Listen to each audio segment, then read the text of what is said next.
So সবার ফার্স্টে হচ্ছে গতদিন আমরা যে ক্লাস নিয়েছিলাম ওই ক্লাসের কোনো পার্ট নিয়ে কারো কোনো কোশ্চেন বা কনফিউশন গতদিনের ল্যাব নিয়ে?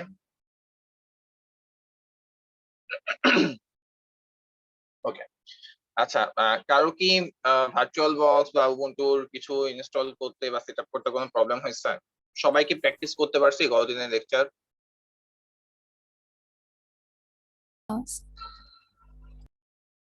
ওকে, সো যদি স্যার উবুন্টু ইনস্টলের সময় একটু প্রবলেম হয়েছে। মানে স্যার আমার হচ্ছে যে গ্রুপ লোডারটা আসতেছে না। মানে আমি যখন ইনস্টল করছি ঠিক মতো আমি ইউজও করতে পারতেছি, বাট যখন আমি ল্যাপটপ অন করি তখন হচ্ছে হয় আমার সরাসরি উবুন্টুতে চলে যায় বা হচ্ছে সরাসরি উইন্ডোজে চলে যায়। এটাকে আমি স্যার শিফট করতে পারি না, আমাকে হচ্ছে F9 দিয়ে তারপরে হচ্ছে শিফট করতে হয়। না, অটোমেটিক্যালি শিফটের একটা অপশন আসার কথা না, এটা আসতেছে না স্যার। এইটা মোস্ট প্রবাবলি তুমি উবুন্টুর কমান্ড লাইন থেকে অন করতে পারবা। এই যে গ্রাফ লোডারটা আমার যতটুকু মনে পড়ে আমারও এরকম একটা প্রবলেম হয়েছিল। এটা হচ্ছে তুমি যদি একটু সার্চ করো যে আমার এই অপশনটা আসতেছে না, তুমি উবুন্টুর কমান্ড লাইন থেকেই কিছু কমান্ড দিয়ে এটাকে মানে অন হওয়ার সময় উইন্ডোটাকে পজ করাতে পারবা যাতে গ্রাফের উইন্ডোটা আসে। এরকম কোনো কিছু ট্রাই করে দেখছো? জি স্যার, এটা ট্রাই করে দেখছি। এরপরে হচ্ছে আমার যখন আমি উবুন্টু ইউজ করি তখন হচ্ছে আমার এই ওই স্ক্রিনটা আসে, কিন্তু ওইখান থেকে আমি হচ্ছে উইন্ডোতে শিফট করতে পারতেছি না। আমি উইন্ডোজ সিলেক্ট করলে আমাকে বলে পাত পাচ্ছে না, এরকম কিছু। আর উইন্ডোজ যখন আমি উইন্ডোতে শিফট করি F9 থেকে তখন হচ্ছে আর উবুন্টুর কোনো কিছুই আসে না। আর উবুন্টু অন করলে হচ্ছে আমার গ্রুপ লোডার আসতেছে, কিন্তু এটা থেকে আমি উইন্ডোজে যাইতে পারতেছি না। তোমার সেটআপ করার সিস্টেম কি পুরোপুরি ঠিক ছিল? এটা কি তুমি কনফার্ম? জি স্যার, মোটামুটি কনফার্ম। আমার কাছে তো যেটা এখন মনে হচ্ছে যে এখনো ইনিশিয়াল পার্টেই আছি, মানে আমরা কোনো সফটওয়্যার এখনো ইনস্টল করি নাই উবুন্টুর মধ্যে বা এক্সটেন্সিভলি ইউজ করা শুরু করি নাই। তো মানে নর্মাল যেটা ওয়ে হইতে পারে যে তুমি পুরো জিনিসটাকে আরেকবার সেটআপ দিতে পারো কিনা, যে ইভেন ইফ এটা একটু হয় যাতে স্যার ওটা স্যার মানে স্যার দুইবার ইনস্টল দিছিলাম স্যার। প্রথমবার ঝামেলা হচ্ছিল স্যার, পরে আরেকবার দিছি, ওইটা তো স্যার সেম প্রবলেম দেখাচ্ছিল। মানে গ্র্যাব লোডারটা আসতেছে না, আর গ্র্যাব লোডারটা আনার পরে স্যার উইন্ডোজ ওখান থেকে কোনোভাবে অ্যাক্সেস করতে পারতেছিলাম না। আচ্ছা, আমি এই প্রবলেমটা তাহলে একটু সার্চ করে দেখবো না, তোমরাও একটু দেখো যে এটা কি মানে কমান্ড লাইন থেকে সামহাউ সলভ করা যায় কিনা। যদি করা যেতে গেলেও না হলে কেমনে কি করা যায় এটা একটু দেখা লাগবে। ঠিক আছে, তোমাদের যেটা বললাম যে তুমি যদি গ্রাবলোডার থেকে উইন্ডোজ যেতে চাও ইন দ্যাট কেস পাথ পাওয়া যায় না, এরকম টাইপ প্রবলেম ম্যানেজ করে, এটাই তো তাই না? জি স্যার। আচ্ছা ঠিক আছে, আমি এই প্রবলেমটা ইনশাআল্লাহ তাহলে দেখবো। তোমরাও একটু নিজেরাও একটু ট্রাই করে দেখো যে কোনোভাবে কমান্ড লাইন থেকে বা সামহাউ কোনো কিছু অন টন করে মানে যায় কিনা। আদারওয়াইজ মানে যদি অন্য কোনো সলিউশন পাওয়া যায় তাহলে তো খুবই ভালো, আমি একটু লিখে রাখি। আচ্ছা স্যার, থ্যাংক ইউ স্যার।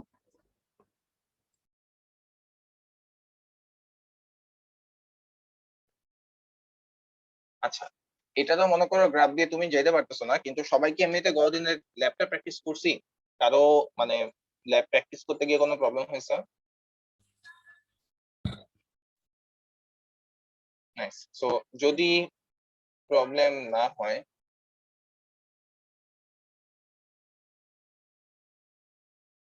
তোমাদের স্যার, তাহলে আমি বলো। সিপি মাইনাস আই আর সিপি মাইনাস আই এর কমান্ডটাকে আরেকবার দেখানো যাবে? সিপি মাইনাস আর আর সিপি মাইনাস আই। আচ্ছা, এটা জাস্ট ইন্টারঅ্যাক্টিভ মোড অন করা, যে যদি তোমার কোনো একটা কেউ কি একটু মুখে বলতে পারবা যে সিপি মাইনাস আর এর কাজ কি আর সিপি মাইনাস আই এর কাজ কি?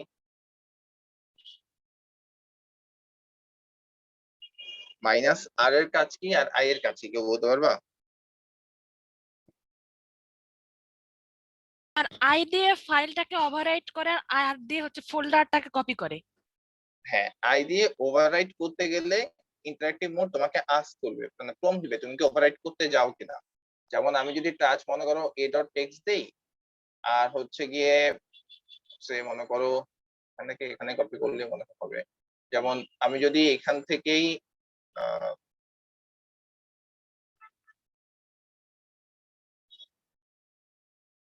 সো মনে করো আমি যদি নরমালি ফাইলটাকে কপি করতে চাই যে সিপি এ ডট টেক্সট, এটাকে আমি টেম্পে কপি করে নিয়ে গেছি, ঠিক আছে। সো আমি যদি এখন এলএস দিয়ে টেম্প দেখি তাহলে সেখানে এ ডট টেক্সট আছে। তো আমি যদি এখন ওভাররাইট আবার এ ডট টেক্সট এটাকে কপি করে এই ফোল্ডারটায় নিয়ে যেতে চাই এই টেম্প ফোল্ডারটার মধ্যে, ইন দ্যাট কেস সেটা কি হবে, একটা ওভাররাইট হয়ে যাচ্ছে না? কারণ সেম ফাইল নেম দুই জায়গাতেই আছে। তো আমি যদি এখন cpa.text দিয়ে টেম্প দেই, তার মানে এটা বোঝাচ্ছে যে এই টেক্সট ফাইলটা আমি এই ফোল্ডারটার মধ্যে মানে কপি করতে যাচ্ছি, কিন্তু এখানে অলরেডি একটা জিনিস a.text আছে। তো যদি কপি হয়, ইন দ্যাট কেস সে কি করবে, ওভাররাইট করে দিবে। So, এরকম যখন ওভাররাইটের অপশন আছে, তখন আমরা চাইলে আমাদের মানে একে ইন্টারেক্টিভ মোড অন করতে পারি, যে সে আমাকে আস্ক করবে যে তুমি কি অ্যাকচুয়ালি এমন ওভাররাইট করতে চাচ্ছ নাকি চাচ্ছ না।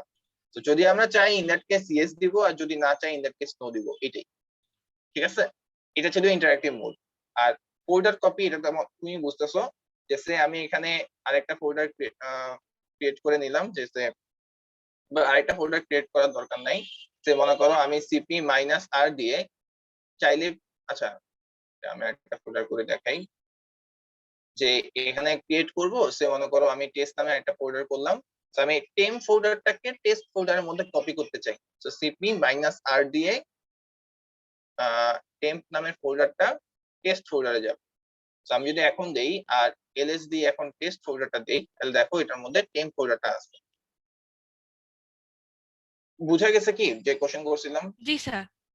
ওকে, স্যার আমি এটা লিখছিলাম, পরে আসে the directory is not found cp-i দেওয়ার পর।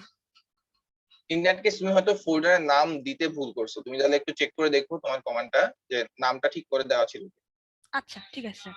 ওকে, আচ্ছা। সো আর কারো কোনো কোশ্চেন বা কনফিউশন গত দিনের লেকচারের উপর? নাইস। সো যদি না থাকে, আমি যখন তোমাদের একটা ছোট টাস্ক দেই, তোমরা সবাই হচ্ছে এই জিনিসটা একটু দেখো।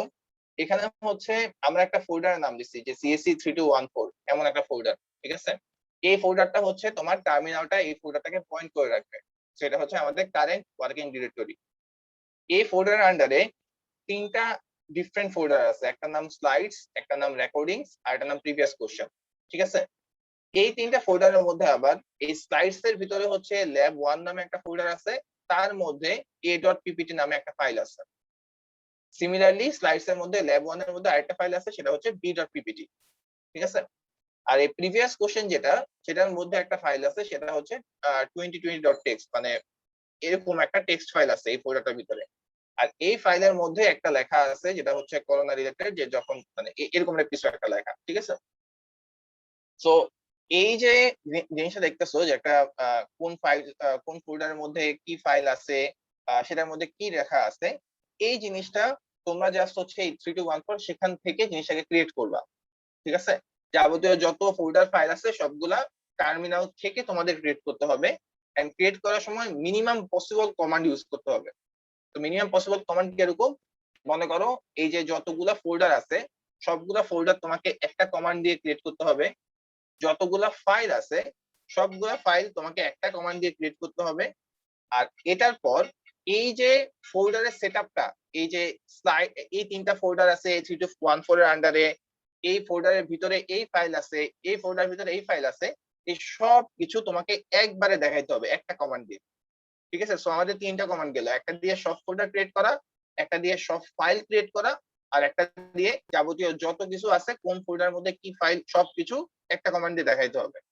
এই তিনটা শেষ করার পর লাস্টে তোমাকে হচ্ছে এই টেক্সট ফাইলটাকে এডিট করা লাগবে, এবং তার মধ্যে কি কন্টেন্ট আছে মানে এই কন্টেন্টটা লেখা লাগবে, এবং সেই জিনিসটাই আবার তুমি কনসোলে শো করবে আর কি, মানে টার্মিনালে শো করবে।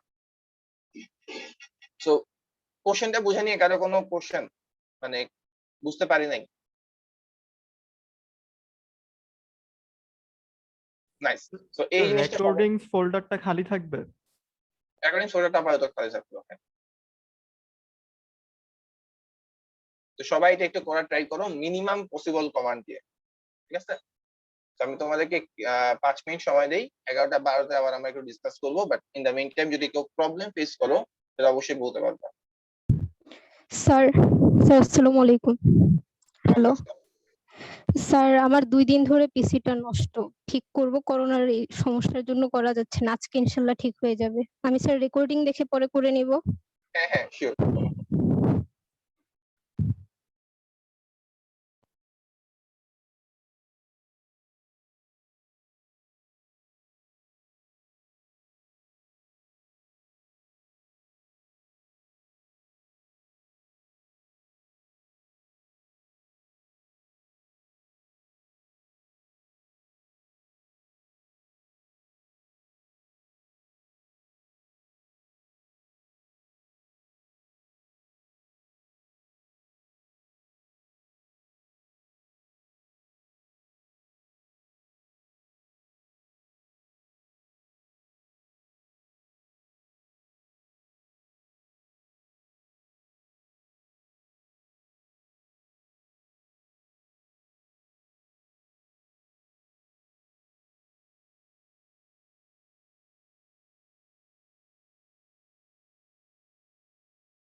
ওকে, করতে পারছি।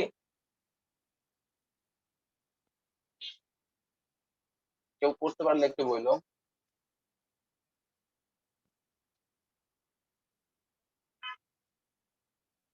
করার প্রোগ্রেসে কি আছে, মানে মোটামুটি শেষের দিকে, বা কোন জায়গায় প্রবলেম হচ্ছে সেটা হইলেও বলতে পারো।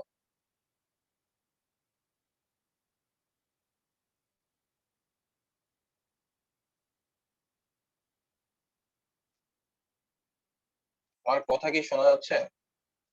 জি স্যার।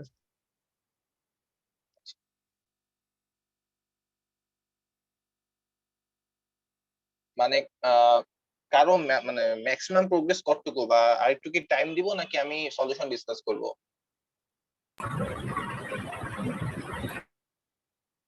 স্যার কেউ একটু যদি টাইম দিলে ভালো হয় স্যার। স্যার একটু টাইম দেন স্যার।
ওকে, এখন কি অবস্থা? মানে কোন জায়গায় প্রবলেম ফেস হতেছে এটা বললেও ফাইন, এটাও শেয়ার করতে পারো। স্যার এট এ টাইম একটা কমান্ড দিয়ে দুইটা ফাইল কিভাবে ক্রিয়েট করব? তুমি ফোল্ডার যদি ক্রিয়েট করতে পারো, সেটা যে আইডিয়া, ফাইলেরও হুবহু সেম আইডিয়া। মানে স্যার ইনভার্টেড কমা স্পেস দিয়ে? ইনভার্টেড কমা, আবার না, ইনভার্টেড কমা বলতে কোনটা আবার বোঝাচ্ছ? মানে জাস্ট স্পেস সেপারেটেড করলেই কিন্তু হয়ে যায়। জি স্যার।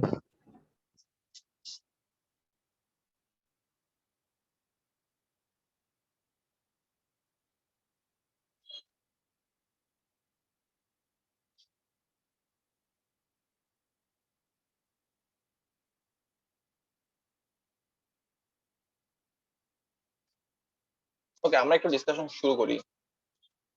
যেমন আহ, আমার মনে হয় মেইন থিমটা সবাই বুঝতেছো, যে আমি যখন ওই সবচেয়ে কম কমান্ড দিয়ে বলছি তখনই একটু ঝামেলা লাগা শুরু করছে, বাট বাদ বাকি কমান্ড গুলো নিয়ে মনে হয় কারো কনফিউশন নাই। সো জি স্যার। আমরা যদি, হ্যাঁ বুঝতে পারছি, মানে ওইটার জন্য আসলে ঝামেলাটা লাগানো।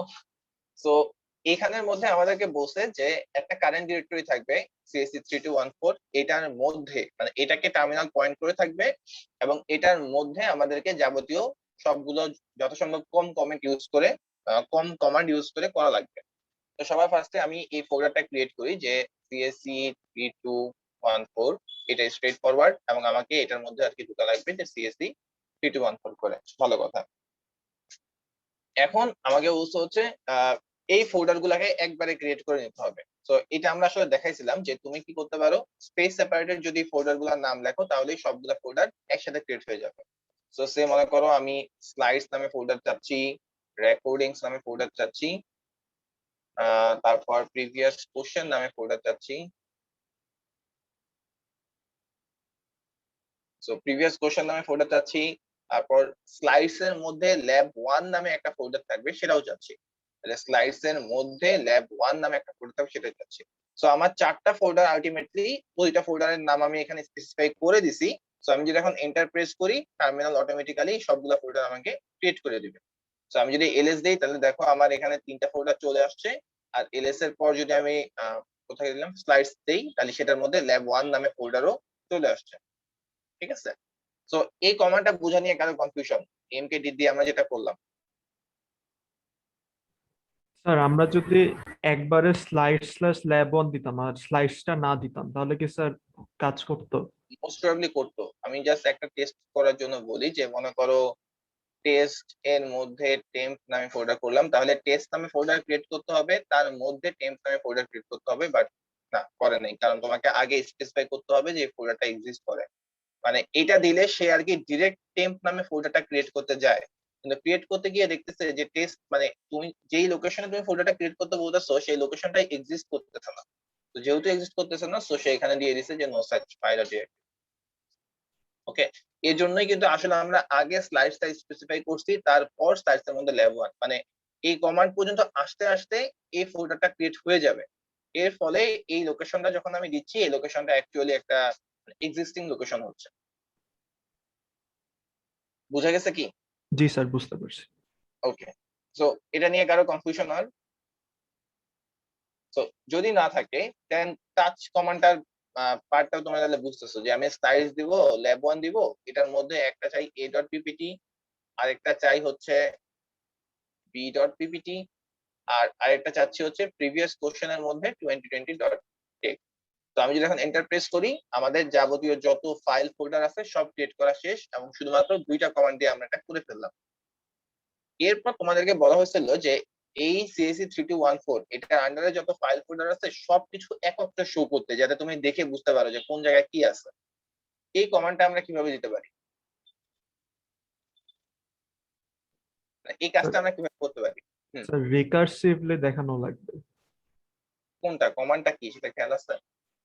স্যার ls-r নাকি স্যার? -r, right. এই ছোট ছোট কিছু কমান্ড আছে যেগুলো খুবই হ্যান্ডি, এগুলো কিন্তু একটু আমাদের মনে রাখা লাগবে। ঠিক আছে? সো ls-r এটা যদি দেই তাহলে দেখো যে কারেন্ট ডিরেক্টরি অর্থাৎ CSC3214 এটার আন্ডারে আছে এই 3টা ফোল্ডার, এই প্রিভিয়াস কোশ্চেন এটার আন্ডারে আছে এই ফাইল, রেকর্ডিং এ কিছু নাই। স্লাইডস এর আন্ডারে ল্যাব 1 নামে ফোল্ডার আছে, স্লাইডস এর আন্ডারে যে ল্যাব 1 আছে সেটার আন্ডারে আছে a.ppt আর b.ppt।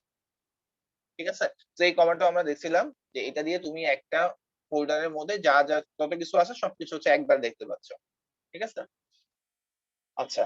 আর আর একটা কি যেন বলছিলাম, সো বাদ বাকি পার্টটুকু ইজি, যে আমি যদি ক্যাট করে এই 20 কিসের আন্ডারে এটা আছে, প্রিভিয়াস কোশ্চেন এটার আন্ডারে যে 2020.txt আছে সেটার মধ্যে কিছু একটা লিখে দেই,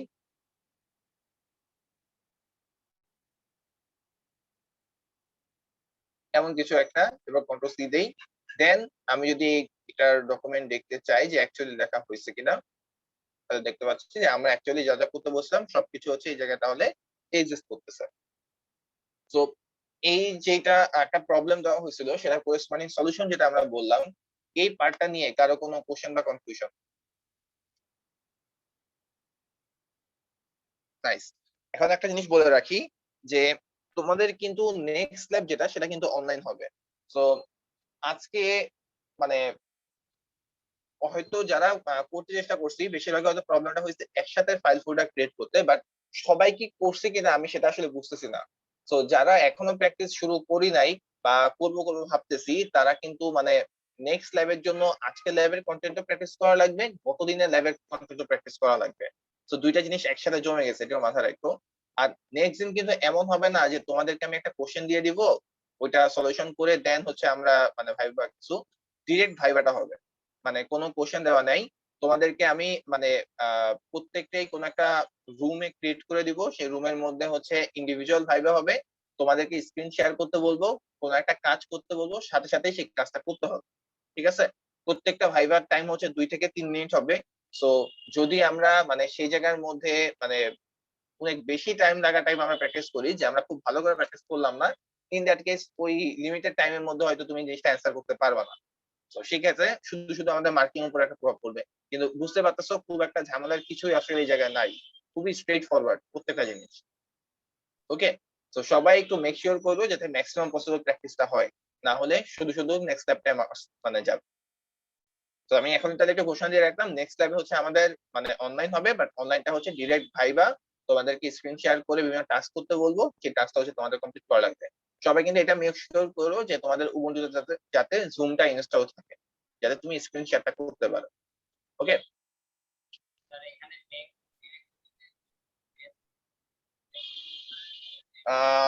আমার কাছে তোমার কথাটা একটু কেটে কেটে আসছে কেউ, আমি জানি না বাকিদের কি অবস্থা, একটু আবার বলো তো কোশ্চেনটা।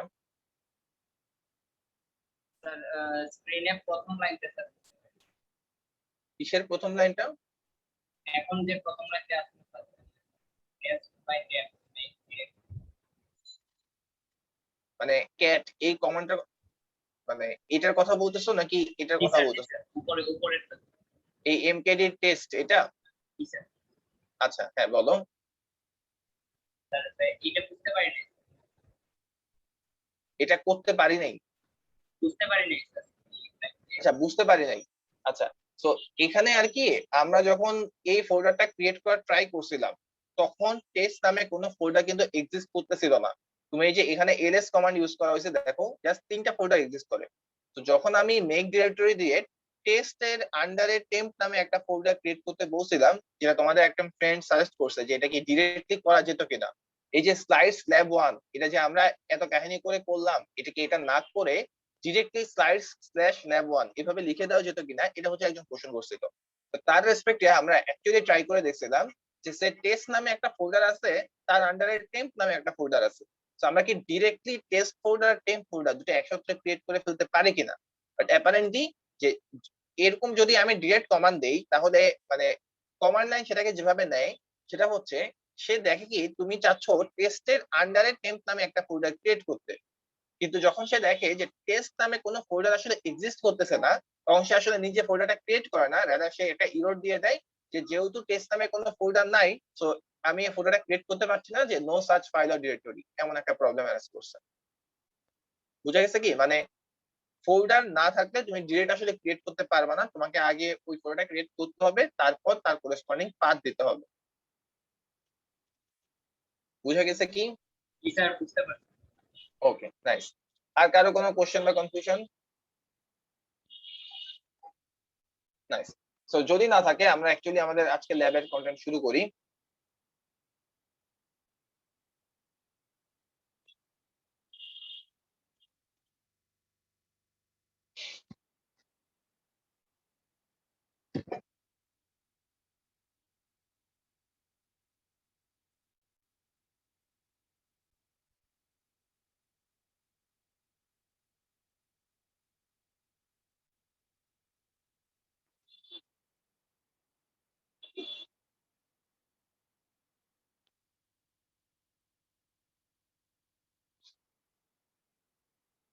ওকে, সো আজকেও আমাদের ম্যানুয়ালের মধ্যে যত কিছু আছে সবকিছু আমরা দেখাবো না, বাট তোমাদেরকে খুবই এনকারেজ করবো প্রতিটা কমান্ড একটু ট্রাই করে দেখার জন্য।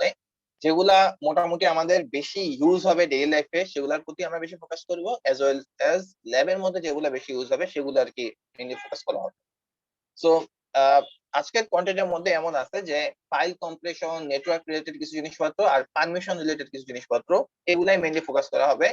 আর মানে এই তিনটার মধ্যে পারমিশনটাকে মেইনলি ফোকাস করা হবে, বাকি দুটা নিয়ে আমরা জাস্ট ছোটখাটো কিছু কথাবার্তা বলে শেষ করে দেবো, ঠিক আছে? তো সবার ফার্স্টে ফাইল কম্প্রেশন।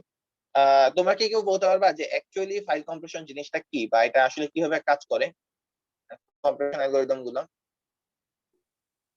মানে ফাইলটাকে একটা বক্সের মধ্যে নিয়ে যাও এরকম কিছু একটা।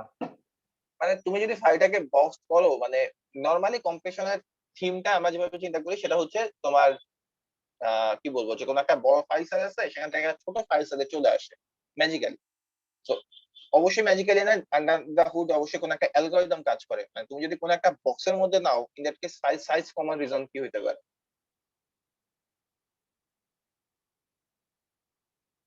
সাইজ কিভাবে কমায় একটা ফাইলে?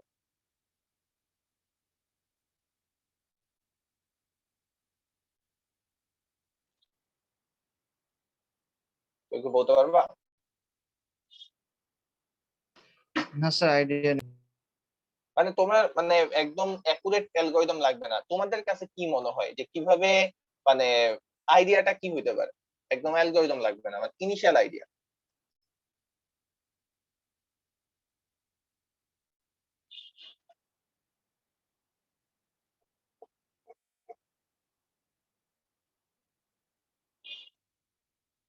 তোমরা যখন রিসার্চ করতে চাও বা তোমরা থিসিসে কাজ করবা, জিনিসটা কিন্তু এইভাবে কাজ করে। তুমি কিন্তু সলিউশন আগে থেকে জানো না, যেমন হ্যাঁ এখন হয়তো অ্যালগরিদমটা তোমরা আগে থেকে জানো না, বাট তোমাদের মাথায় কি কোনো একটা ক্লিক করতেছে না যে যদি এমন করতে পারতাম তাহলে হয়তো ফাইল সাইজটা কমে যেত। এই আইডিয়াটা থেকে কিন্তু তুমি পরবর্তী রিসার্চের দিকে যাবা যে আচ্ছা তাইলে এটাকে আমি একটু ট্রাই আউট করে দেখি যে এটাকে আরো একটু নিখুঁত ভাবে কিভাবে করা যায়, এমন কিছু একটা। তো ইনিশিয়াল কোন একটা আইডিয়া, একটা হাইপোথিসিস যে মোস্ট প্রবাবলি এরকম করে করলে ফাইল সাইজটা কমতে পারে, এমন কোন আইডিয়া কারো মাথায় ক্লিক করতেছে? মানে হওয়া লাগবে না। স্যার স্পেস গুলা কমালে। এই যে এটা একটা আইডিয়া হইতে পারে।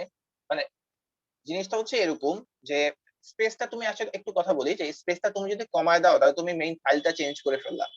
মানে সেটাকে কিভাবে কমানো টাইপ একটা কাজ করা যেতে পারে, যেমন স্পেস কমানো, এটা একটা ভালো আইডিয়া হইতে পারে যে সব ফাইলের মধ্যে অনেক স্পেস থাকে, সেটাকে কি সামহাও আমরা মানে ক্যাপচার করতে পারি কিনা।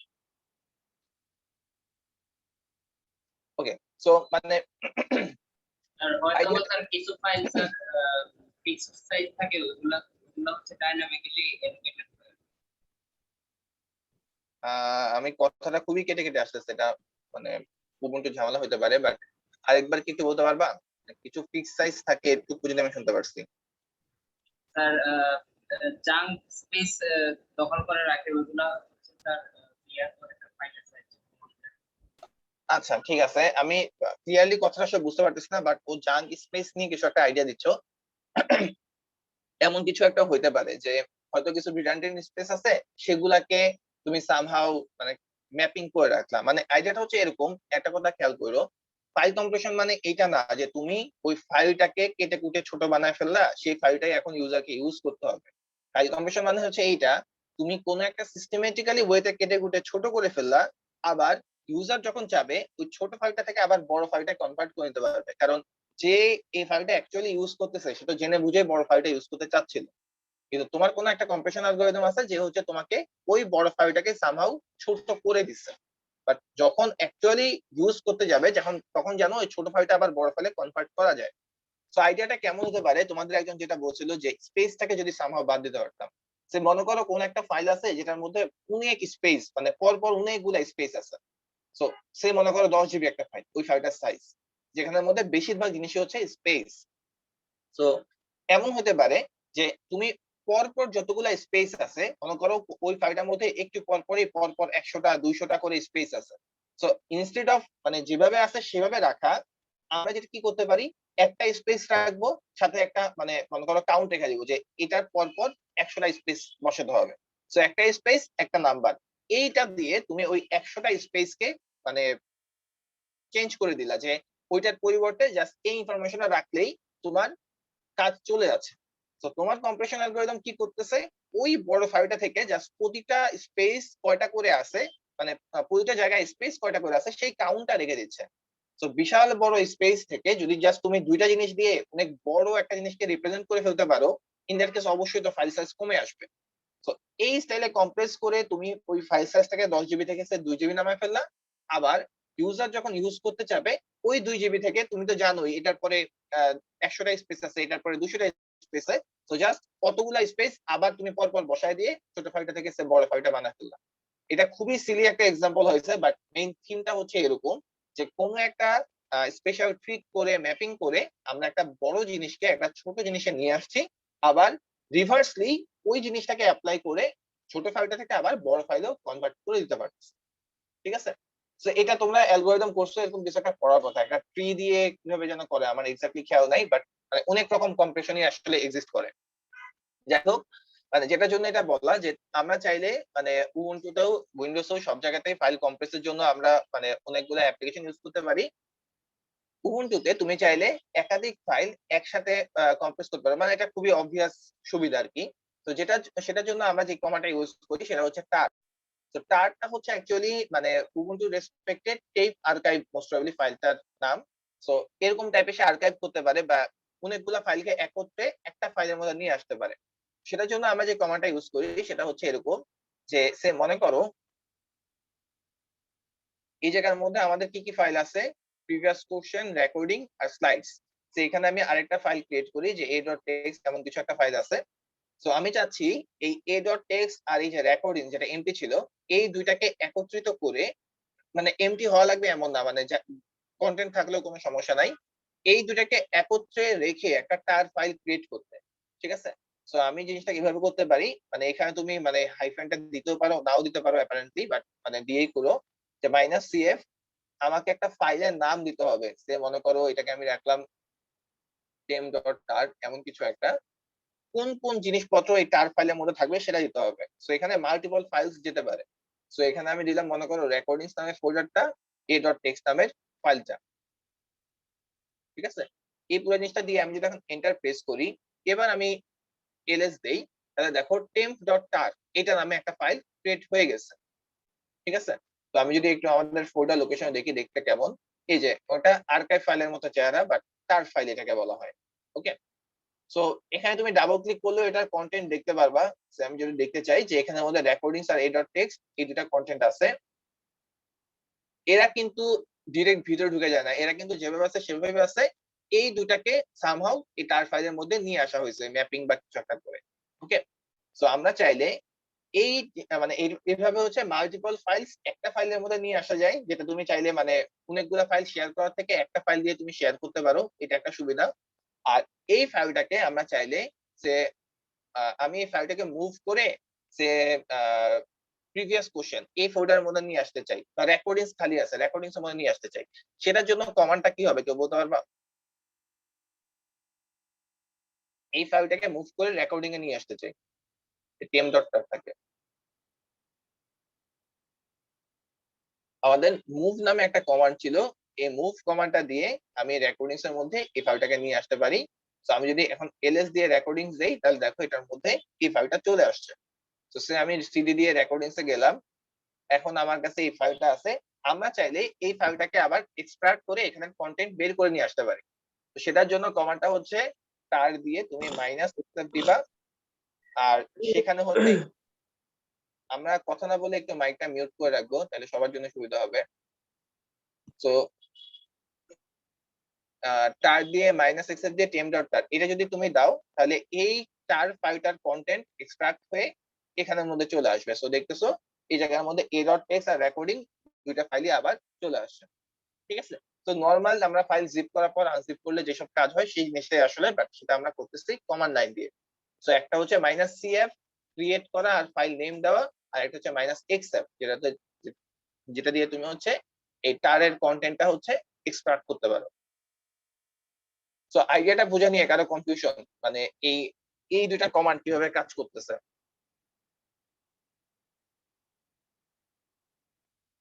নাইস। তো যদি বুঝতে পারি, এখানে বাকি কমান্ড গুলো আমরা দেখাচ্ছি না, এখানে হচ্ছে তোমার এই যে জিজিপ কম্প্রেশন করছে, বিজিপ কম্প্রেশন করছে, এগুলো একটু আমরা নিজেরা ট্রাই করে দেখবো। যদি প্রবলেম ফেস করি দেন আমরা নেক্সট ক্লাসে এটা ভালো ডিসকাস করব। ওকে, নেক্সট সেটা হচ্ছে নেটওয়ার্ক রিলেটেড। সেটার মধ্যে আমরা জাস্ট একটা কমান্ড দেখাবো, যে যেমন মনে করো একটা কমান্ড আছে সেটা হচ্ছে পিং। পিং দি কমান্ডটা দিয়ে মানে তুমি যদি কোনো একটা অ্যাড্রেস দাও তাহলে তুমি দেখতে পারবা যে তোমার নেটওয়ার্কটা মানে তোমার ইন্টারনেট কি ওই সার্ভারটার সাথে কমিউনিকেট করতে পারতেছে কিনা। যেমন আমি যদি পিং দিয়ে google.com দেই, তারপর আমি কন্ট্রোল সি দিছি, সো এখানে কি হচ্ছে, এখানের মধ্যে যে দেখাচ্ছে যে আমার মেশিনটা কি তার সাথে কমিউনিকেট করতে পারতেছে কিনা। এই যে 64 বাইট এটা হচ্ছে একটা প্যাকেটের সাইজ। তো প্যাকেজ জিনিসটা কি, আমি আগে একটা ল্যাব নিলাম যে তোমাদের নেটওয়ার্কিং কোর্সটা এখনো হয় নাই, সেটা হচ্ছে 4-1 এ আছে। সো তখন আমাদের আইডিয়াটা একটু ক্লিয়ার হবে, বাট প্যাকেজ জিনিসটা হচ্ছে কোন একটা ইনফরমেশন পাস করার জন্য ইউজ করা হয় নেটওয়ার্কিং এ। তো সেটার মধ্যে অনেক স্ট্রাকচার থাকে যে কোন বিভিন্ন একসাথে অনেকগুলো ইনফরমেশন একত্রে পাস করা হয়, ঠিক আছে। সো সেই প্যাকেটের সাইজটা হচ্ছে 64 বাইট। তারপর এগুলার প্রত্যেকটা টাইম টু লিভ আছে একটা জিনিস, তারপর এরকম করে বিভিন্ন ইনফরমেশন আর কি এই জায়গার মধ্যে শো করা হয়েছে। আর এখানের মধ্যে তোমার কত পার্সেন্ট প্যাকেট লস, কয়টা প্যাকেট পাঠানো হয়েছে, কয়টা রিসিভ হয়েছে, কি পরিমাণ টাইম লাগছে, প্যাকেটটা গিয়ে আবার প্যাকেটটা চলে আসা মানে এই মেশিনে চলে আসা সেটার জন্য কি পরিমাণ টাইম লাগছে, এইসব ইনফরমেশন হচ্ছে এই জায়গার মধ্যে দেখানো হয়েছে, ঠিক আছে। তো বেশ অনেক রকম ইনফরমেশন দেখানো যায় মানে জানা যায়। এগেইন তোমরা যদি প্রতিটা কমান্ড একটু নিজেরা ট্রাই করে দেখো তাহলে তোমরা মানে অ্যাটলিস্ট মাথায় থাকবে যে এইসব জিনিসপত্র আমি কমান্ড লাইন দিয়ে করতে পারি। বাট যদি একদমই না করি ইন দ্যাট কেস হয়তো আমাদের মানে ক্লিক করবে না যে এই জিনিসটা আরো একটু ইজিলি হয়তো করা যেতে পারতো মানে প্র্যাকটিক্যাল লাইফ। ওকে, সো পিং কমান্ডটা দিয়ে আমি যেটা বললাম যে তুমি হচ্ছে তোমার মেশিনটা কি কানেক্ট করতেছে কিনা ইন্টারনেটের সাথে সেই জিনিসটা আর কি চেক করতে পারো। ওকে, সো এখানের মধ্যে আরো বেশি কমান্ড আছে, এগেইন নিজেরা একটু ট্রাই করে দেখবো। এরপর হচ্ছে আমি একটু এখানের কিছু শর্টকাট আছে সেটা নিয়ে একটু ডিসকাস করি। যে আমরা এই যে পিং কমান্ডটা এটা যখন আমরা অফ করলাম সেটার জন্য কমান্ড কি দিছিলাম, control C. So control C দিয়ে আসলে কোন একটা কারেন্ট কমান্ড যেটা সেটাকে হল্ট করা যায়, হল্ট অ্যাজ ইন স্টপ করে দেওয়া যায়, ঠিক আছে। আমরা ওই যে ক্যাট দিয়ে একটা কমান্ড ট্রাই করছিলাম সেটার জন্য কিন্তু আমরা এই কন্ট্রোল সিটাকে ইউজ করতেছিলাম। স্টপ নামে একটা কমান্ড ইউজ করছিলাম সেটার জন্য আমরা কন্ট্রোল সি ইউজ করছিলাম, মানে কন্ট্রোল সি দিলে তোমার একটা রানিং কমান্ড হল্ট হয়ে যাবে। এই পিং এর জন্য আমরা কন্ট্রোল সি ইউজ করছি।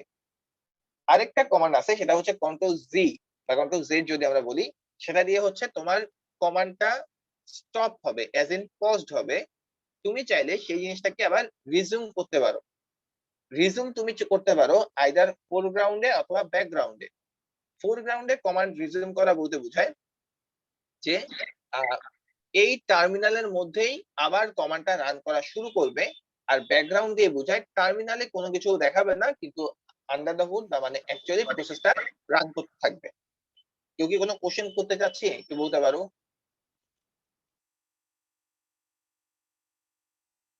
ওকে, সো যেটা বলতে চাচ্ছিলাম যে তুমি আইদার কমান্ডটাকে যদি স্টপ করো কন্ট্রোল জেড দিয়ে, ইন দ্যাট কেস তুমি চাইলে সেই কমান্ডটাকে আবার রিজিউম করতে পারো অথবা মানে রিজিউম করতে পারো অথবা যেভাবে আছে সেভাবে ফেলাও রাখতে পারো, সেটাও কমপ্লিট পাই।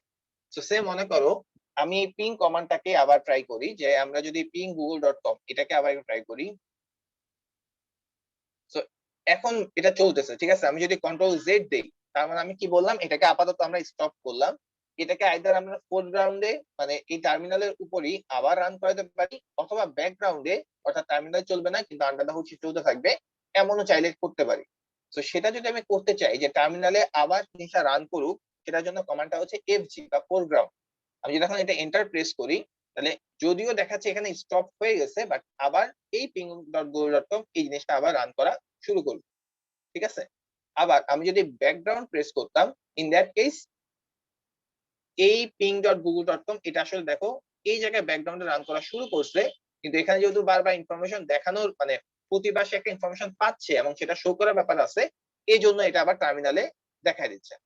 ঠিক আছে, সো এই কমান্ড এখানে দেখো এই জায়গার মধ্যে ব্যাকগ্রাউন্ড দেওয়ার ফলে এই জায়গাতে এই জিনিসটা রান করা শুরু করছে, আর এটা করেসপন্ডিং আউটপুট এটা যেহেতু দেখানোর ব্যাপার আছে, মানে প্রতিবার স্টেডি আউটে কোনো একটা ভ্যালু প্রিন্ট হচ্ছে, এই ইনফরমেশনটা হচ্ছে টার্মিনালে এই জন্য শো করা শুরু করছে। সো এটা একটু ভালো করে দেখা যায় টপ, এটা একটু ভালো করে আহ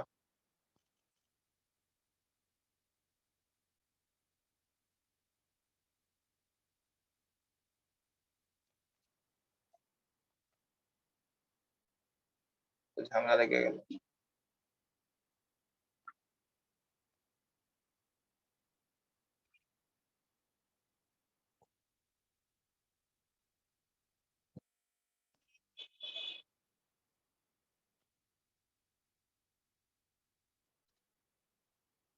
একটা মিনিট দাও।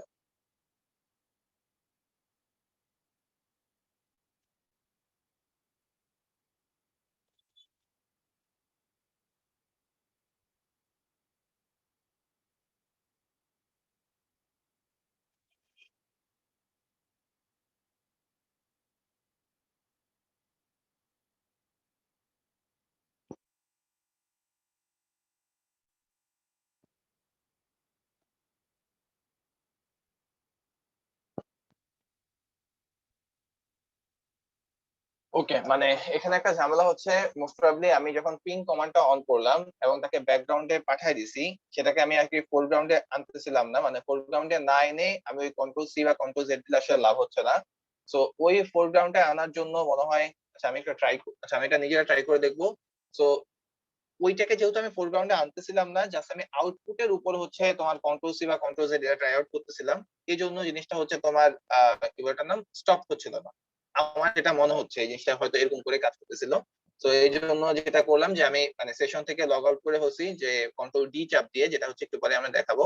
তো ওইটা করে সামহাও জিনিসটাকে অফ করা হয়েছে। বাট পয়েন্টটা থেকে এরকম, তুমি কোন একটা কমান্ড যদি রানিং থাকে, যেমন এই যে টপ কমান্ড রান আছে, সেটাকে আমরা চাইলে কন্ট্রোল জি দিয়ে স্টপ করতে পারি। বাট আমি যদি ফোরগ্রাউন্ড প্রেস করি তাহলে সেটা হচ্ছে টার্মিনালের উপর রান করতে থাকবে, আর যদি ব্যাকগ্রাউন্ড প্রেস করি তাহলে সে হচ্ছে ব্যাকগ্রাউন্ডে রান করতে থাকবে। ঠিক আছে, ব্যাকগ্রাউন্ডে এটা যেহেতু আসলে আউটপুট শো করা কিছু নাই, জাস্ট হচ্ছে যেটা এক্সিস্টিং সেটাই দেখায়, এই জন্য পিং এর মতো ওই প্রবলেমটা হইতেছে না। ঠিক আছে, তো এটাকে যদি আমি আবার স্টপ করতে চাই, আবার যদি টপ কমান্ডটা দেই, এবার কন্ট্রোল সি দেই, তাহলে হচ্ছে আমার অ্যাকচুয়ালি কমান্ডটা স্টপ হয়েছে। ঠিক আছে, এখন যদি আমি ব্যাকগ্রাউন্ড দেই, আচ্ছা ব্যাকগ্রাউন্ডের টপ কমান্ডটা আসছে। আচ্ছা, সো যেই জিনিসটা আমার ব্যাকগ্রাউন্ডে আছে, আগে সেটাকে ফোরগ্রাউন্ডে আনতে হবে এফজি দিয়ে, তারপর সেটাকে তুমি হচ্ছে স্টপ করতে পারবা। এখানে অনেকগুলো কথাবার্তা মনে হয় একসাথে হয়ে গেছে, আমি একটু জাস্ট সামারাইজ করি। সো যে কোনো একটা কমান্ড যদি রানিং থাকে, আইদার আমরা কন্ট্রোল সি অথবা কন্ট্রোল জেড এই দুটা দিয়ে স্টপ করতে পারবো, মানে আইদার হল্ট করতে পারি, অর্থাৎ পুরোপুরি অফ, সে কমান্ডটা রানিং থাকবে না, সেটা হচ্ছে কন্ট্রোল সি দিয়ে, অথবা স্টপ করতে পারি, যেটা আসলে পজ দেওয়ার মতো কাজ করে, সেটা হচ্ছে কন্ট্রোল জেড দিয়ে। যে কমান্ডটা তুমি পজ করলা বা স্টপ করলা, সেটাকে চাইলে আবার রিজুম করা যাবে। সেই রিজুমটা তুমি চাইলে করতে পারো তোমার টার্মিনালের উপরে, সেটার জন্য কমান্ডটা হচ্ছে এফজি বা ফোরগ্রাউন্ড। আর চাইলে তুমি হচ্ছে ব্যাকগ্রাউন্ডে করতে পারো, এজ ইন টার্মিনালের উপরে হবে না, বাট মেশিনটা তোমার মেশিন ওই প্রসেসটাকে রান করতে থাকবে, সেটার জন্য কমান্ডটা হচ্ছে এই বিজি বা ব্যাকগ্রাউন্ড। ঠিক আছে, সো যদি কমান্ডটাকে স্টপ করতে চাই ওই ফোরগ্রাউন্ড বা ব্যাকগ্রাউন্ডেরটা, সেটাকে আগে ফোরগ্রাউন্ডে আনতে হবে, তারপর কন্ট্রোল সি দিয়ে ওই কমান্ডটাকে স্টপ করানো লাগবে। বুঝা গেছে কি? মানে ডিসকাশনটা বুঝা নিয়ে কারো কোনো কনফিউশন বা কোশ্চেন?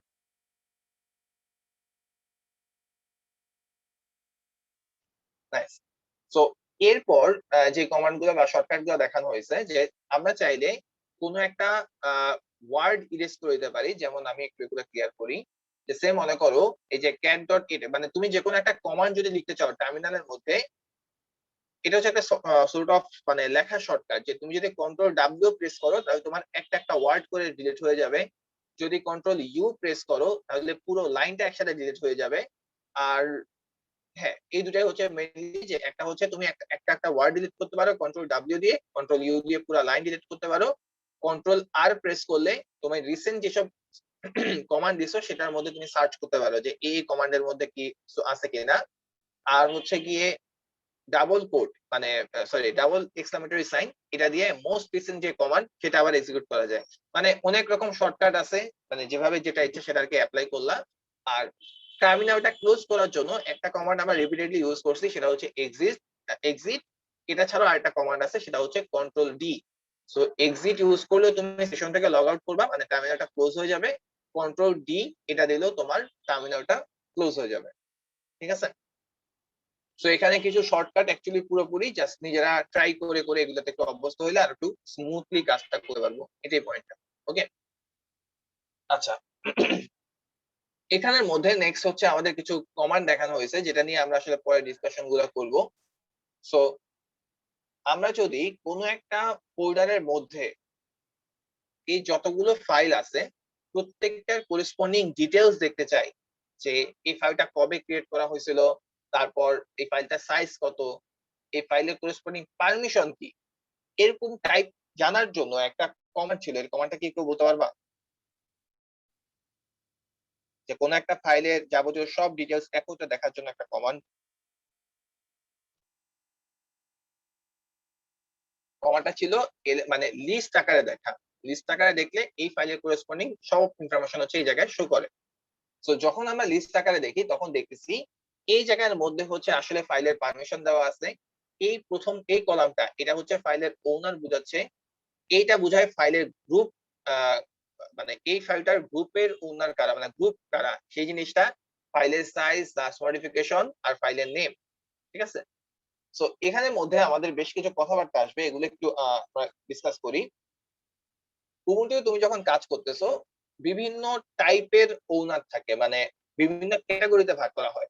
তো মেইনলি আমরা এখানে 3 রকম ওনারশিপ দেখবো। সেটা হচ্ছে একটা হচ্ছে যে ফাইলটা ক্রিয়েট করে, অর্থাৎ ফাইলের অ্যাকচুয়াল ওনার। তো এখানে আমি দেখতেছি এই ইউজারটা হচ্ছে আমাদের ফাইলের ওনার, প্রথম কলাম যেটা দেখাচ্ছে। ঠিক আছে, এরপর একটা গ্রুপের আন্ডারে একাধিক ওনার থাকতে পারে। যেমন মনে করো তুমি কোন একটা ফাইল ক্রিয়েট করলা, তো ওই ফাইলটার মানে কোরেসপন্ডিং যত রকম পারমিশন গুলো আছে সেই পারমিশন গুলা শুধুমাত্র তুমি না রেখে তোমার একই সঙ্গে আরো কয়েকজনের সাথে এটা শেয়ার করতে চাচ্ছ, যে তোমার কালেক্টিভলি ওই একটা ফাইলের উপর কাজ করবা।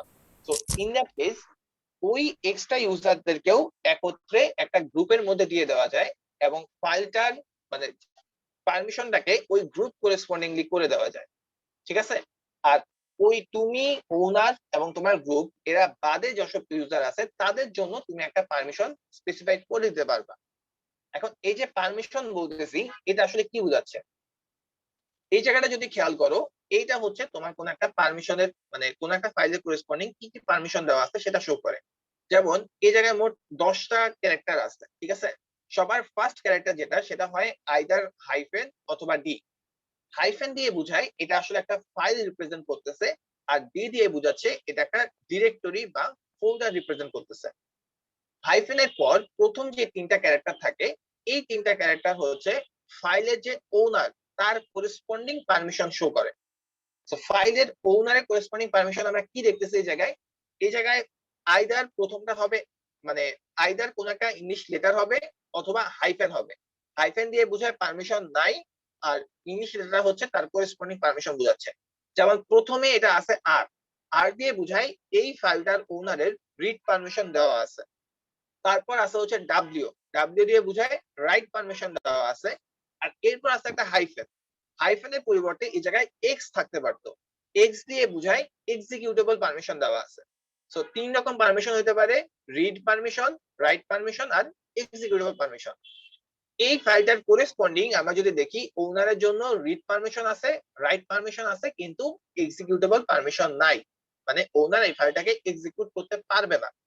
ঠিক আছে, এই আইডিয়াটা বোঝা নিয়ে কারো কনফিউশন আছে? মানে read, write, execute by permission অথবা গ্রুপিং নিয়ে যে কথাগুলো বললাম কোন পার্ট নিয়ে? এগুলো স্যার না বুঝতে পারলে স্যার একদম প্রথমে হাইফেনটা কেন ছিল? প্রথমে হাইফেনটা বোঝাচ্ছে এটা কি ফাইল নাকি ফোল্ডার সেই ইনফরমেশনটা। সো ফার্স্ট হাইফেন দিয়ে বোঝায় এটা হচ্ছে একটা ফাইল, এই যে a.text, আর ফোল্ডার গুলোর জন্য দেখো এই জায়গায় আছে ডি, সো এই জায়গায় হচ্ছে আমাদের একটা ফোল্ডার বোঝাচ্ছে। তো প্রথমটা রিপ্রেজেন্টেটিভ, ফাইল নাকি ফোল্ডার, এরপর থেকে হচ্ছে পারমিশন শুরু হবে। জি স্যার। আর কারো কোনো কোশ্চেন? নাইস। সো আমাদের ইউজার করেসপন্ডিং যে পারমিশন গুলো সেটা হচ্ছে প্রথম তিনটা, আমি যদি বিট বলি, প্রথম তিনটা বিট দিয়ে বোঝানো হয়। এর পরের দিনটা যদি তাকাই, এরপরে আমাদের কি আছে, আর ডাব্লিউ হাইফেন এগেইন, তাই না? এটা আসলে কি বোঝাচ্ছে?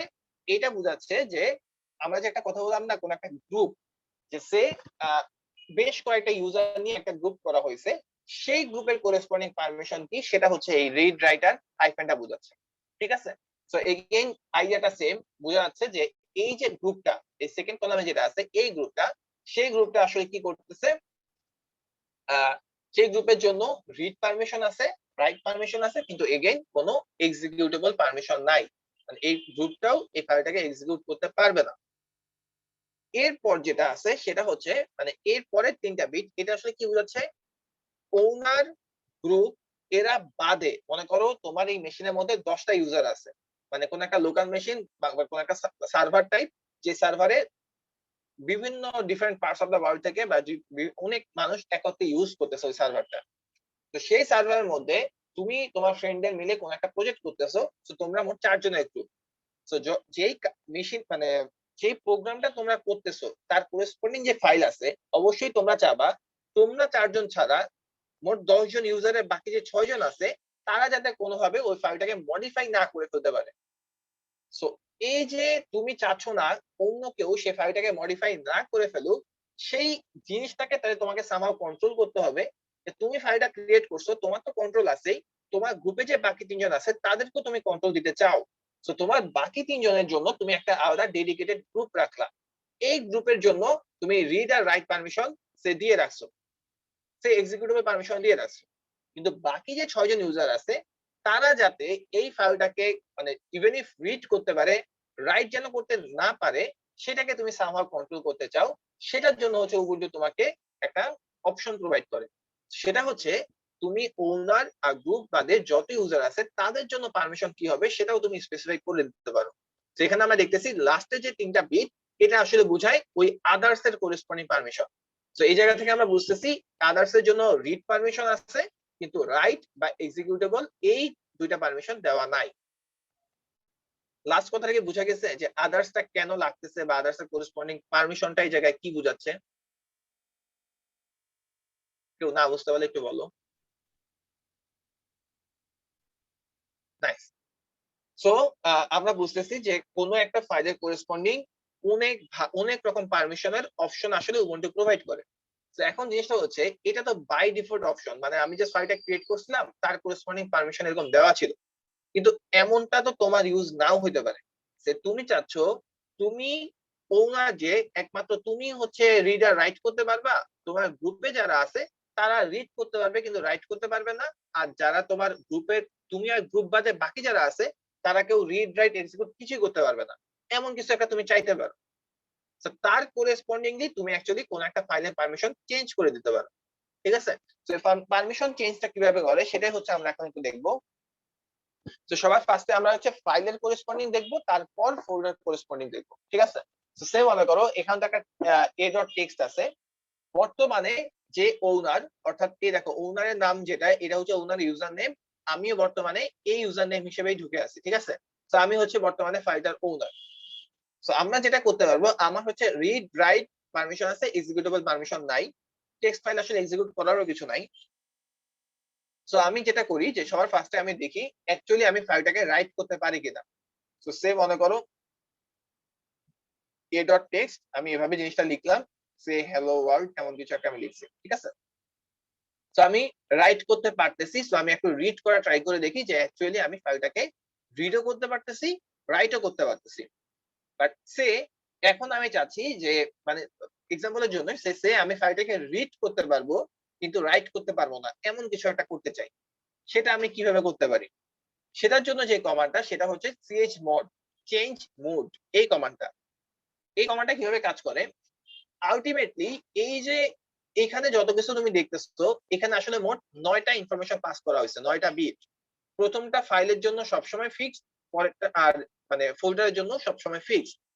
তো এই 9টা বিটের কোনটা প্রত্যেকটা একটা আইদার রিড বোঝায়, একটা রাইট বোঝায়, একটা এক্সিকিউট বোঝায়, এই সিরিয়ালে তো সবগুলা গেছে।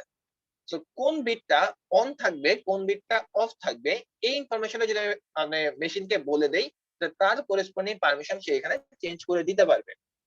সো কোন বিটটা অন আর কোন বিটটা অফ সেটা আমরা আসলে কিভাবে বলতেছি, মানে অন বা অফ দিয়ে কি বুঝাচ্ছি বুঝতেছই। অফ মানে হচ্ছে পারমিশনটা নাই করে দেওয়া, আর অন মানে হচ্ছে ওই বিটের করেসপন্ডিং যে পারমিশনটা দেওয়া ছিল সেই পারমিশনটাকে অন করে দেওয়া। যেমন সবার প্রথমে আছে মানে প্রথম জিনিসটা হচ্ছে প্রথম বিটটা হচ্ছে রিড পারমিশনের জন্য। তো এখানে যদি আমি 0 দেই তাহলে সেটা বোঝাবে হচ্ছে মানে রিড পারমিশন আমি অফ করে দিছি, আর যদি 1 দেই তাহলে বোঝাবে রিড পারমিশন আমি অন করে দিছি। সিমিলারলি এটার জন্য 1 দেওয়া মানে রাইট পারমিশন অন করছি, আর 0 দেওয়া মানে রাইট পারমিশন অফ করে দিছি। তো এখন যেভাবে আছে তার করেসপন্ডিং বিটটা কি হবে কেউ বলতে পারবা?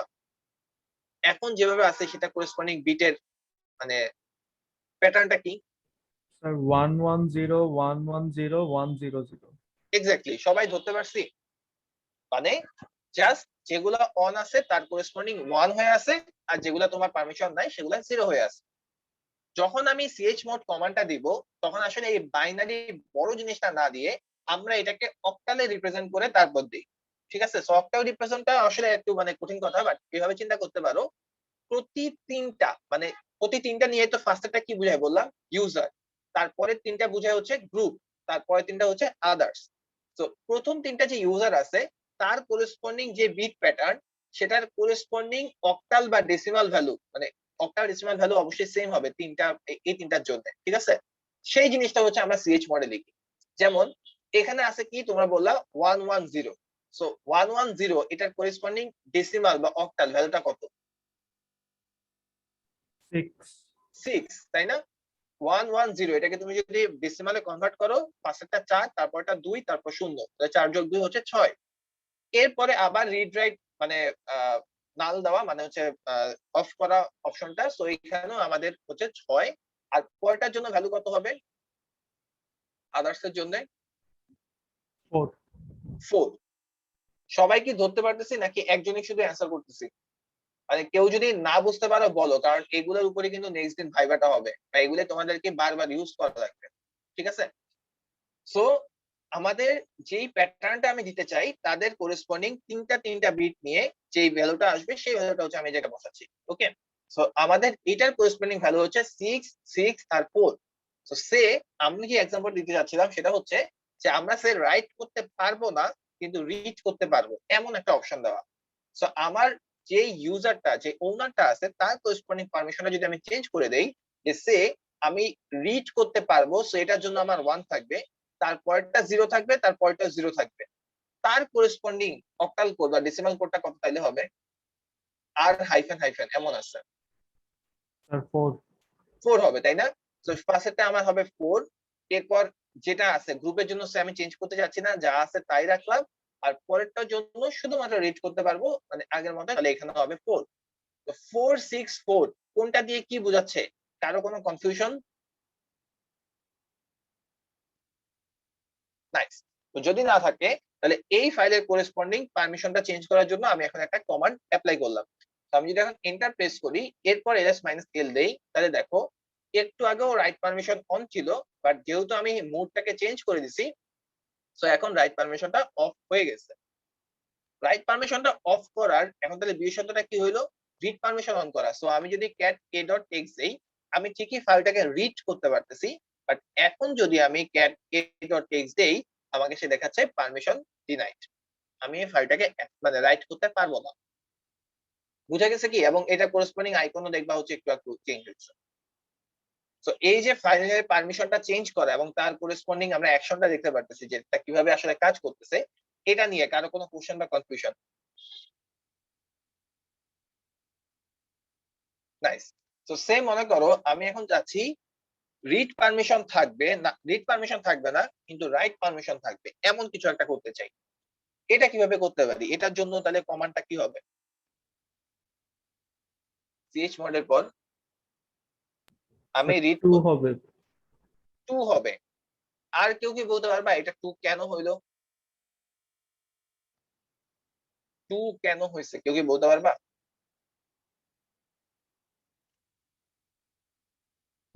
স্যার প্রশ্নটা বুঝিনি স্যার। আমি বলতে চাচ্ছি a.text এই ফাইলটার করেসপন্ডিং আমি রিড করার পারমিশনটা নাই করে দিব, কিন্তু রাইট করা যাবে এমন কিছু একটা। এই কাজটা কিভাবে করা যেতে পারে?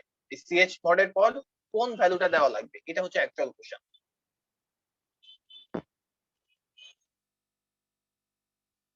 যে আমি কোশ্চেনটা আরেকটু পেঁচায় করি, যে আমি ওনারের জন্য শুধুমাত্র রাইট পারমিশন দিব, গ্রুপের জন্য শুধুমাত্র রিড পারমিশন দিব, আর আদার্স এর জন্য রিড এবং রাইট দুইটা পারমিশনে দিব।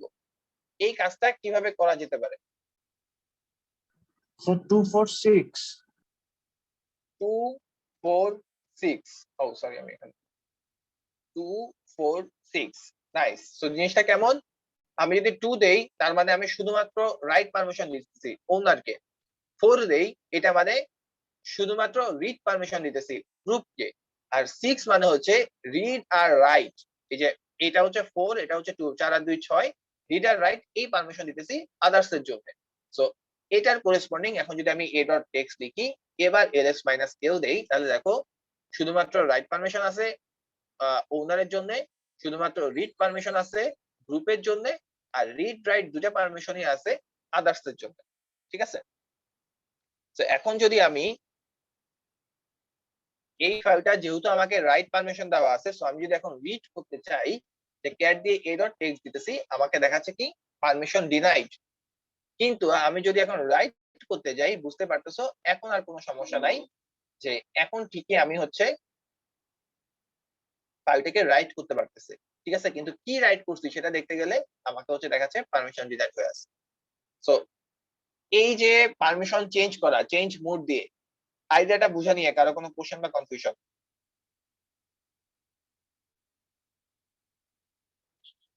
নাইস। সো যদি বুঝতে পারি আমি একটু আবার ডিফল্টে নিয়ে যাই। ওকে, সো এখন আমরা যে আসলে লিখতে পারছিলাম সেটা যদি একটু দেখি, যে অ্যাকচুয়ালি দেখো ওই যে লাইনটা লিখছিলাম সেই লাইনটা অ্যাকচুয়ালি আমাদের ফাইলটার মধ্যে চলে আসছে। ওকে, সো এটা ছিল তুমি যদি কোন একটা ফাইলের করেসপন্ডিং পারমিশন চেঞ্জ করো সেটা। ফোল্ডারের পারমিশন চেঞ্জ করা সেটা বলতে আসলে কি বোঝাচ্ছে? ফোল্ডারের পারমিশনটা হচ্ছে এরকম, আমি যদি একটু তোমাদের ম্যানুয়ালটা থেকে দেখাই। ফোল্ডারে রিড পারমিশন দিয়ে আসলে বোঝাচ্ছে যে কোনো একটা ফোল্ডারের মধ্যে যেসব কন্টেন্ট গুলা আছে সেগুলাকে তুমি লিস্ট আকারে শো করতে পারবা কিনা, অর্থাৎ ls কমান্ডটা দিয়ে শো করতে পারবা কিনা। এটা হচ্ছে আর কমান্ডটা বোঝায়, মানে আর পারমিশনটা বোঝায় ফোল্ডারের জন্য। রাইট পারমিশনটা বোঝায় ওই ফোল্ডারের মধ্যে তুমি কোনো মডিফিকেশন করতে পারবা কিনা, অ্যাজ ইন নতুন কোনো ফাইল ক্রিয়েট করা, অলরেডি এক্সিস্টিং ফাইল ডিলিট করা, অথবা কোনো একটা ফাইলকে রিনেম করা। এই কাজগুলো তুমি করতে পারবা কিনা সেটা বোঝা হচ্ছে রাইট পারমিশনটা। আর এক্স পারমিশনটা বোঝায়, যেটা আমাদের ফাইলের জন্য ছিল এক্সিকিউট করার পারমিশন, এক্স পারমিশনটা বোঝায় তুমি কোনো একটা ডিরেক্টরিতে এন্টার করতে পারবা কিনা, অ্যাজ ইন সিডি কমান্ডটা দিয়ে এন্টার করতে পারবা কিনা। এখানে একটা পয়েন্ট হচ্ছে রিড পারমিশন বা রাইট পারমিশন এগুলা তুমি ইনেবল করলে সেটা ঠিকমতো কাজ করবে তখনই যদি তোমার এক্স এর পারমিশনটাও অন করা থাকে। ঠিক আছে? সো এই দুইটা পারমিশনকে কাজ করার জন্য অবশ্যই আগে এই এক্স পারমিশনটাকে অন করা থাকা লাগবে। যদি এন্টারই না করা যায় তাহলে রিডও করা যাবে না, রাইটও করা যাবে না।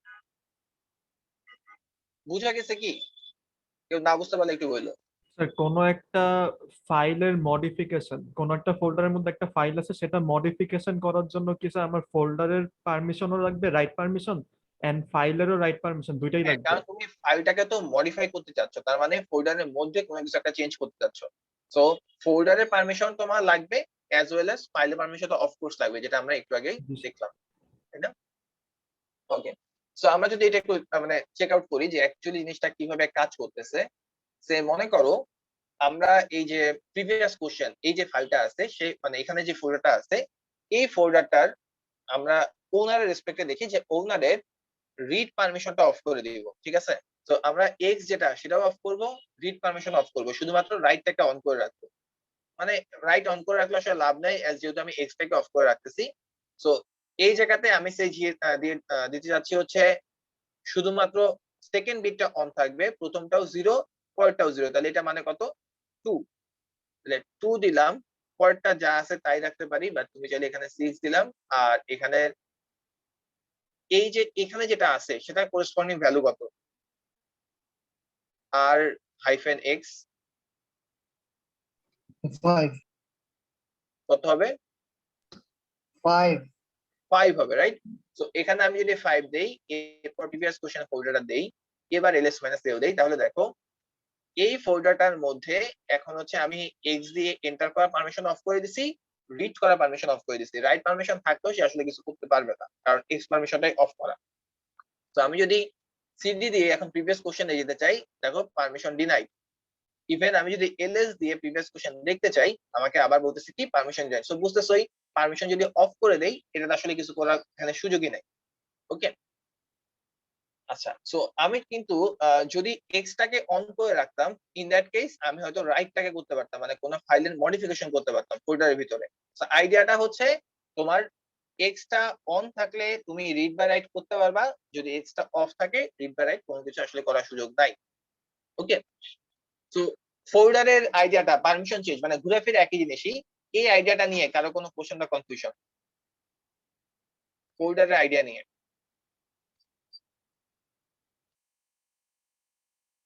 আমরা যদি আবার একটু আগের মতো করে দিই,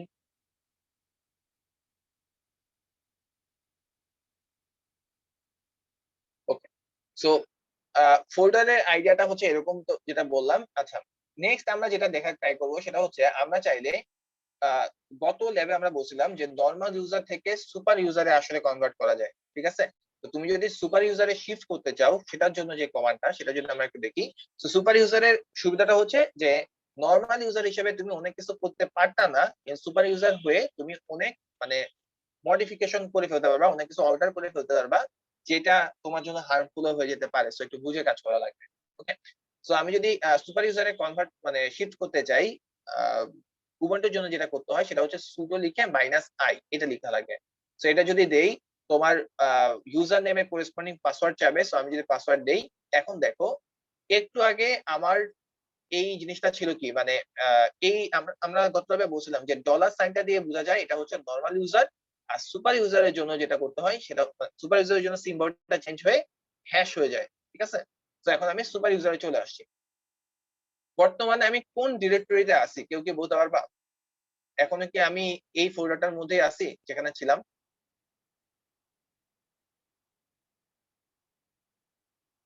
এই যে হ্যাশ রুটে আছি, রুটে কি আছে নাকি হোমে আছি? হ্যাঁ, রুট ডিরেক্টরিতে আছি, ঠিক আছে? সো আমরা এখন যেটা চাচ্ছি সেটা হচ্ছে এই রুট কিন্তু অ্যাকচুয়ালি বোঝায় হচ্ছে আমার সুপার ইউজারের করেসপন্ডিং ইউজার নেম, ঠিক আছে? এটা হচ্ছে সুপার ইউজারের করেসপন্ডিং ইউজার নেম। সো এখন যদি আমরা এই ফোল্ডারটায় যেতে চাই, সো সেটা আসলে হচ্ছে আমাদের সিডি দিয়ে হোম করে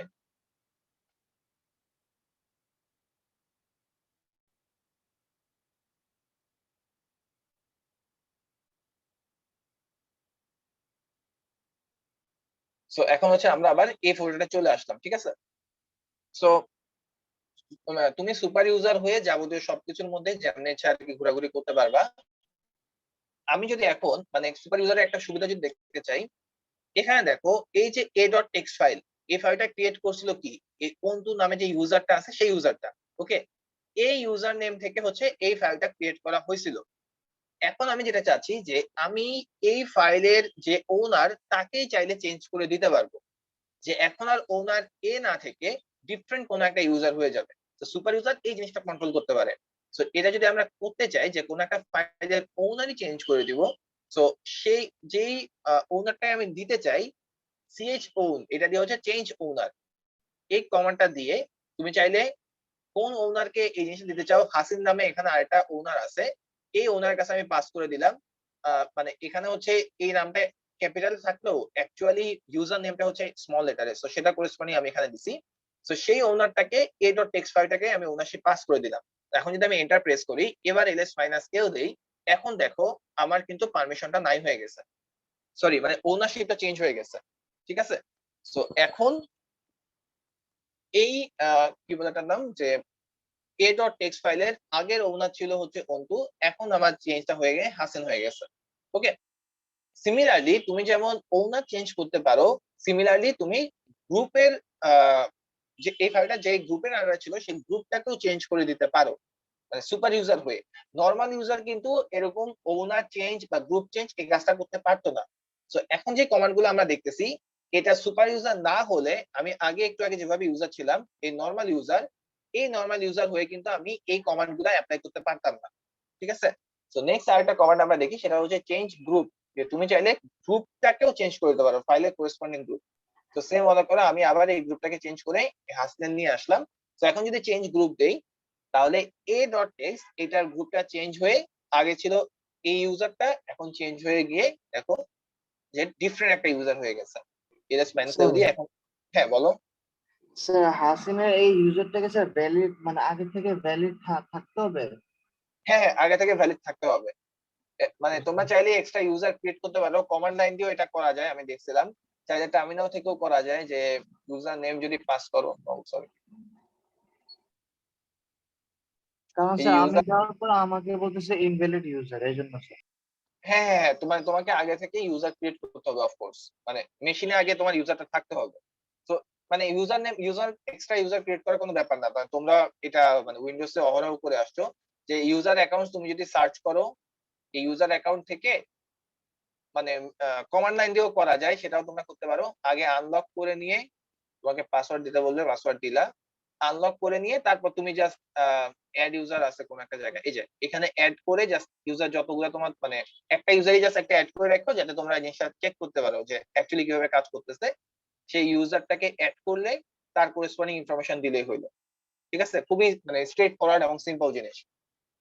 জি স্যার। তো ওই এরকম একটা, এই যে দেখো এখানে হাসিন নামে ইউজার এক্সিস্ট করতেছে, সেই জন্য আমি জিনিসটাকে অ্যাপ্লাই করতে পারছি। তো তোমাদেরকে একটা ইউজার ক্রিয়েট করে নিয়ে তারপর আর কি অ্যাপ্লাই করা লাগবে, অফকোর্স। ওকে, সো কি যেন বলতে গেছিলাম, সো তুমি ইউজার ক্রিয়েট করলে অটোমেটিক্যালি সেটা করেসপন্ডিং একটা গ্রুপও ক্রিয়েট হয়ে যাবে। ওকে, সো এই জন্যই আমি গ্রুপটাকেও এটাকে মানে অ্যাপ্লাই করতে পারছি। আচ্ছা, সো এই জিনিসটা করার ফলে এখন দেখতেছো এই ফাইলে করেসপন্ডিং ইউজার এবং গ্রুপ দুটাই হচ্ছে চেঞ্জ হয়ে গেছে। এখন আমরা যদি সুপার ইউজার থেকে বের হই, আমি এখন একটা ইন্টারেস্টিং জিনিস দেখাই, যে সুপার ইউজার থেকে বের হওয়ার জন্য কমান্ডটা হচ্ছে এক্সিট। তাহলে আমি সুপার ইউজার সেশন থেকে বের হয়ে আবার নরমাল ইউজারে শিফট হইলাম। এই যে এখন নরমাল ইউজার আমি বুঝতেছি ডলার সাইনটা দিয়ে, ঠিক আছে। সো এখন শিফট করার পর আমি এখন কোন লোকেশনে আছি, সেটা হচ্ছে আমাদের 3214 এই ফোল্ডারটার মধ্যে। আমি যদি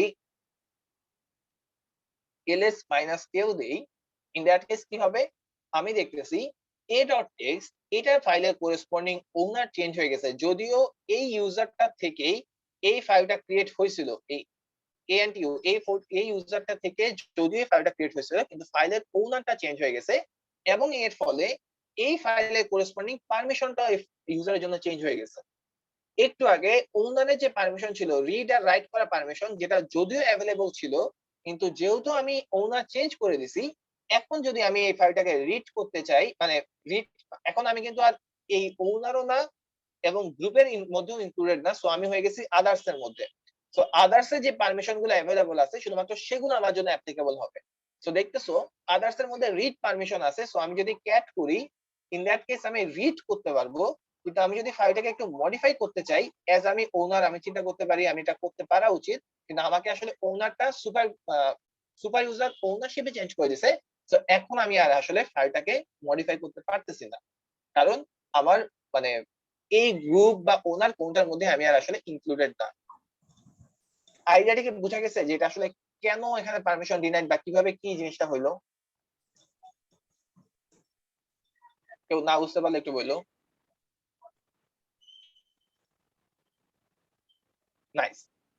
কেউ কি কোনো কোশ্চেন করতে যাচ্ছে আইডি 83?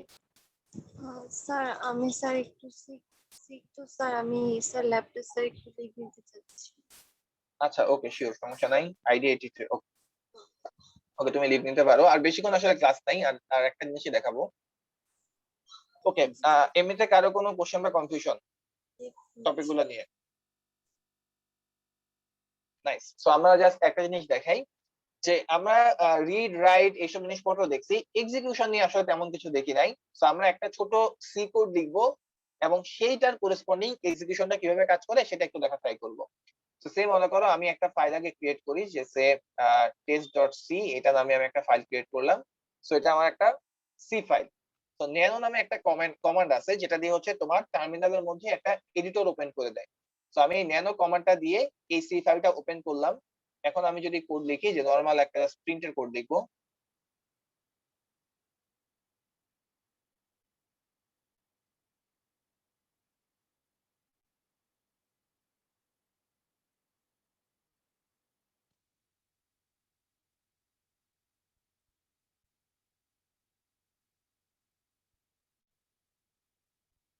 সো এই জিনিসটা লেখার পর তুমি যদি মানে এগেইন মানে টার্মিনাল না করে তোমরা নরমাল এডিটরে করো, কোনো সমস্যা নেই, জাস্ট একটা কমান্ড দেখা দেওয়া। তো এটা এডিট করার পর তুমি যদি ফাইলের মধ্যে এই লেখাটাকে রাইট আউট করো, মানে অ্যাজ ইন এইটা ফাইলের মধ্যে নিয়ে আসতে চাও, সেটার জন্য দেখো এখানে অনেকগুলো অপশন দেওয়া আছে। সো রাইট আউট করার জন্য এই যে একটা উপরে মানে অ্যারো টাইপ একটা সিম্বল দিছে, এটা আসলে কন্ট্রোল বোঝাচ্ছে। সো আমি যদি কন্ট্রোল ও প্রেস করি তাহলে এই লেখাটা হচ্ছে মানে এই কোডটা হলো ওই ফাইলটার মধ্যে রাইট আউট হয়ে যাবে। যে জায়গায় রাইট আউট করতে চাও সেই নামটা তুমি চাইলে প্রোভাইড করতে পারো, সেই নামটা আমরা দিচ্ছি হচ্ছে test.c। সো আমি যদি এন্টার প্রেস করি তাহলে এই সি এর ফাইলের মধ্যে এই কোডটা চলে আসছে। আর এই এডিটর থেকে বের হওয়ার জন্য কমান্ড দেখো এক্সিট লেখা আছে, কন্ট্রোল এক্স। সো আমি যদি কন্ট্রোল এক্স দেই তাহলে আমি এডিটরটা থেকে বের হয়ে চলে আসছি। সো আমি যদি এখন ক্যাট দিয়ে test.c দেই তাহলে দেখো যে কোডটা আমরা লিখলাম সেই কোডটা এই জায়গায় চলে আসছে। ঠিক আছে, এখন এই কোডটা আমরা কম্পাইল করে রান করতে চাই। সো কম্পাইল করার জন্য জিসিসি আমাদের যে অ্যাকচুয়াল কম্পাইলার, এটা আমার অলরেডি ইনস্টল করা আছে, তোমাদের আলাদা করে ইনস্টল করা লাগবে। এবং অ্যাকচুয়ালি সামনের ল্যাবগুলোর জন্য জিসিসি লাগতে পারে। সো তোমরা যদি উবুন্টুতে কাজ করো, ইন দ্যাট কেস জিসিসি তোমরা ইনস্টল করতে পারো, খুবই সহজ, মানে একটু সার্চ করলেই পাবা, সুদো দিয়ে করা যায়, মানে অ্যাপ গেট ইনস্টল দিয়ে করা যায়। যাও এটা সার্চ করে তোমরা করে ফেলতে পারবা। সো জিসিসি কমান্ডের মধ্যে কোন অবজেক্ট ফাইলটার নাম হবে সেটা বলে দেওয়া লাগে। সে মনে করো আমি আমার অবজেক্ট ফাইল বা এক্সিকিউটেবলটা সেটার নাম দিতে চাই হচ্ছে টেস্ট, আর আমি যে কোডটা কম্পাইল করতে যাই সেটাকে হচ্ছে আমার পরবর্তী নাম দিতে হয়, সেটা হচ্ছে test.c। সো এই কমান্ডটা দিয়ে কোন একটা সি কোড কম্পাইল করে রান করা পসিবল। সো ফার্স্টে আমি যদি কম্পাইল করি, এন্টার প্রেস করি, তাহলে এই কোডটা কম্পাইল হয়েছে এবং তার করেসপন্ডিং একটা এক্সিকিউটেবল ক্রিয়েট হয়েছে এই টেস্ট ফাইলটা। সো আমি যদি এখন ls-l করি তাহলে দেখো এই জায়গার মধ্যে যত ফাইল ফোল্ডার সব সে লিস্ট করছে এবং এই টেস্ট ফাইলটার করেসপন্ডিং পারমিশন দেখো যে এটা একটা ফাইল, এটা আমরা এখান থেকে বুঝতেছি রিড রাইট এক্সিকিউটেবল, তিনটা পারমিশনই ওনার কে দেওয়া আছে। ওনার হচ্ছে এই ইউজারটা। ঠিক আছে, সো আমি যদি এখন এই কোডটাকে এক্সিকিউট করতে চাই, মানে রান করতে চাই, সেটার জন্য কমান্ডটা হচ্ছে এরকম যে যেটা আমাদের এক্সিকিউটেবলটা এই যে ডট টেস্ট ফাইলটা, এটাকে হচ্ছে একটা ডট দিয়ে স্ল্যাশ দিয়ে লিখতে হয়, অর্থাৎ আমি কারেন্ট ডিরেক্টরির এই টেস্ট ফাইলটাকে এক্সিকিউট করতে চাই। তো আমি যখন এন্টার প্রেস করি তাহলে দেখো ওই কোডের মধ্যে মানে যেটা আমরা ওই যে হ্যালো জাস্ট একটা প্রিন্ট করছি, এই প্রিন্টটা এখানে হয়ে গেছে। এই পার্টটুকু নিয়ে কারো কোনো কনফিউশন, মানে কোড লেখা, কোড এক্সিকিউট করা এবং তার করেসপন্ডিং রান করা, এই আইডিয়াগুলো নিয়ে কারো কোনো কনফিউশন? নাইস। সো যদি না থাকে, এখন আমরা যেটা করতে চাই যে আমি যদি এই পারমিশন অর্থাৎ এক্সিকিউটেবল পারমিশনটা অফ করি তাহলে জিনিসটা কেমন হয়।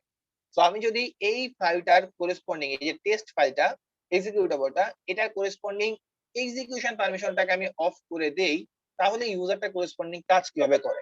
তো সেটা করার জন্য ওইটা কি ছিল, chmod। আচ্ছা আমি একটা জিনিস একটু, আচ্ছা এটা আমরা কিন্তু গ্রুপ চেঞ্জ করতে পারি না, এটা আমি একটু দেখাবো, আগে এক্সিকিউশনটা দেখাই। যে chmod এটা যদি করি, এইটা আমি অফ করে দিতে চাই, তাহলে রিড রাইট অন থাকবে, এক্সিকিউশন অফ থাকবে। তাহলে 110 এটা মানে কত, 6। ঠিক আছে, তাহলে এখানে আমি 6 রাখলাম। গ্রুপের জন্য যাই করি কোনো ইস্যু না, কারণ আমি ইউজারের করেসপন্ডিং অফ করে দিচ্ছি। আচ্ছা এখানে একটা কথা, তুমি যদি ইউজারের করেসপন্ডিং অফ করে দাও, ইভেন ইফ সে গ্রুপের মধ্যে থাকে, যেহেতু আলাদা করে মেনশন করা যে ওনারের করেসপন্ডিং পারমিশন এটা, তো সে গ্রুপের মধ্যে থাকলেও গ্রুপের পারমিশনটা তার জন্য অ্যাপ্লিকেবল হবে না। ওনার যদি মানে সে ওনার হয়ে যদি কিছু না করতে পারে তাহলে গ্রুপ হয়ে আসলে কিছু করতে পারবে না। মানে এখানে যদি আমি এক্সিকিউটেবল পারমিশন অফ করে দেই, ইভেন ইফ সে এই গ্রুপটার সদস্য, তারপরও গ্রুপের জন্য যে পারমিশন গুলো আছে সেই পারমিশন গুলো তার উপর অ্যাপ্লিকেবল হবে না। রাদার শুধুমাত্র ওনার হয়ে যে পারমিশন গুলা শুধুমাত্র সেই পারমিশন গুলো তার জন্য অ্যাপ্লিকেবল হবে। তো আমি যদি ওনারের পারমিশন অফ করে দেই, এসে 6 7 আর এখানে হচ্ছে রিড রাইট আর 3 5 এটা করি, এরপর ls মাইনাস l দেই। এখন দেখো এই ফাইলের করেসপন্ডিং রিড রাইট পারমিশন আছে, কিন্তু ওনারের এক্সিকিউশন পারমিশন অফ করা, গ্রুপের রিড রাইট এক্সিকিউশন সবই আছে, আর যারা হচ্ছে আদার্স তাদের জন্য রিড আছে আর এক্সিকিউশন আছে। সো যেহেতু এক্সিকিউশন পারমিশন অফ করা, এখন আমরা যদি একটু আগের কমান্ডটাই অ্যাপ্লাই করি, অ্যাজ ইন এই কমান্ডটা এখন যদি অ্যাপ্লাই করি, তাহলে দেখো আমাদের আসতেছে পারমিশন ডিনাইড। যেহেতু আমি এক্সিকিউশন পারমিশন অফ করে দিচ্ছি, সো চাইলেও আমি এটাকে এক্সিকিউট করতে পারতেছি না, যদিও গ্রুপের জন্য এক্সিকিউশন পারমিশন অন করা। কিন্তু আমি যেহেতু ওনার হয়ে এক্সিকিউট করতে পারতেছি না, সো ইভেন ইফ আমি এই গ্রুপের সদস্য হই, তাও আমি এটাকে মানে কাজে লাগাইতে পারবো না, গ্রুপের পারমিশন আমার জন্য অ্যাপ্লিকেবল হবে না। ঠিক আছে, আইডিয়াটা বোঝা নিয়ে কারো কোশ্চেন বা কনফিউশন? নাইস। সো আমি আর একটা জিনিস দেখাই, যে আমরা বলছিলাম চেঞ্জ গ্রুপ বা চেঞ্জ ওনার, এই জিনিসগুলা শুধুমাত্র সুপার ইউজার করতে পারে। তো সে আমি যদি এইভাবে একটা জিনিস ট্রাই করি, যে আমি গ্রুপ চেঞ্জ করে সে test.c এই ফাইলটা গ্রুপ চেঞ্জ করতে চাই, তখন দেখো আমাকে বলতেছে যে চেঞ্জিং গ্রুপ এই জিনিসটা আমাকে অপারেশন পারমিট করবে না। এই কাজটা শুধুমাত্র পারমিশনেবল সুপার ইউজার থেকে, নরমাল ইউজার এই কাজগুলো করতে পারবে। ঠিক আছে, তো মোটামুটি এইসব জিনিসপত্র হচ্ছে এই জায়গার মধ্যে আমরা ডিসকাস করার প্ল্যান ছিল। এখানে হচ্ছে প্রতিটা নাম্বারের করেসপন্ডিং কিছু কথাবার্তা আছে। তো তোমরা যদি কোন দিকটা কি বোঝায় এটা মাথায় রাখো, তাহলে এগুলো আসলে মনে রাখারও কিছু নাই, তুমি অটোমেটিক্যালি বুঝবা যে এটা তো এটাই বোঝানোর কথা, এবং এটাই এখানে লেখা আছে। ঠিক আছে, তো সুপার ইউজার নিয়ে আমরা বললাম, ফাইল ওনারশিপ, গ্রুপ ওনারশিপ। হ্যাঁ, মোটামুটি এইসব জিনিসপত্র ছিল আমাদের আজকে ল্যাবের ডিসকাশন। সো সোফার আমরা যেগুলো বললাম, কোনো পার্টে কারো কোনো কোশ্চেন বা confusion? Nice.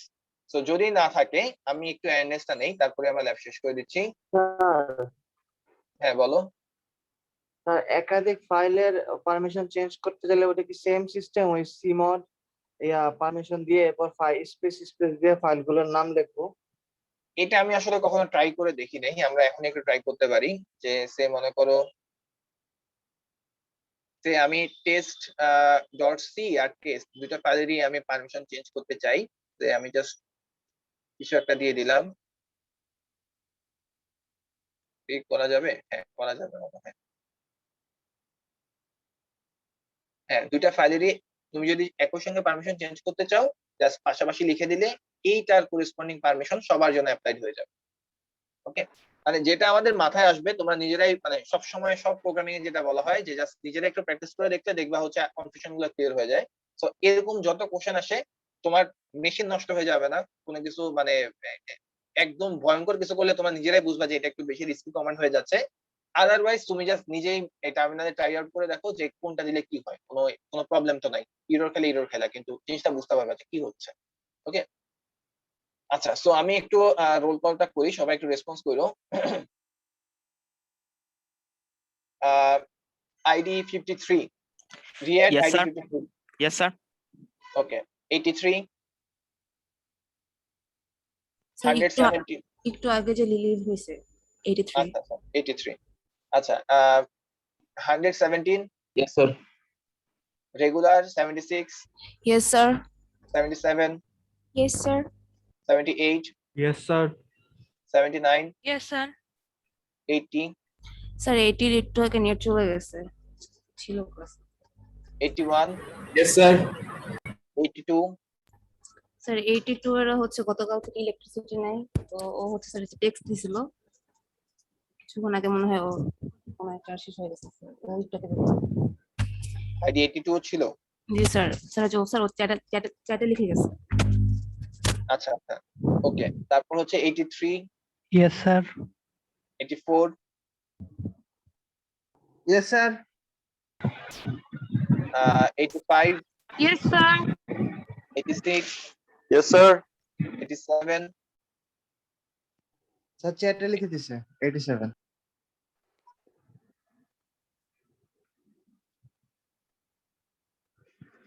okay, 87 80, 89, Yes, sir. 93, Yes, sir. 95, 94, Yes, sir. 95, Yes, sir.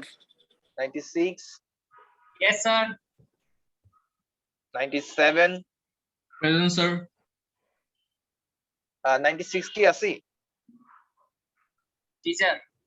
Okay, okay. 98, Yes, sir. 100, sir 100 নাই, ড্রপ। ওকে, তাহলে তার কোনো অপশন নেই। ওকে, ঠিক আছে। আজকের ল্যাব তাহলে এই পর্যন্তই। নেক্সট ল্যাব কিন্তু আমাদের অনলাইন হচ্ছে এবং অনলাইনের ফরম্যাটটা বলে দিতেছি।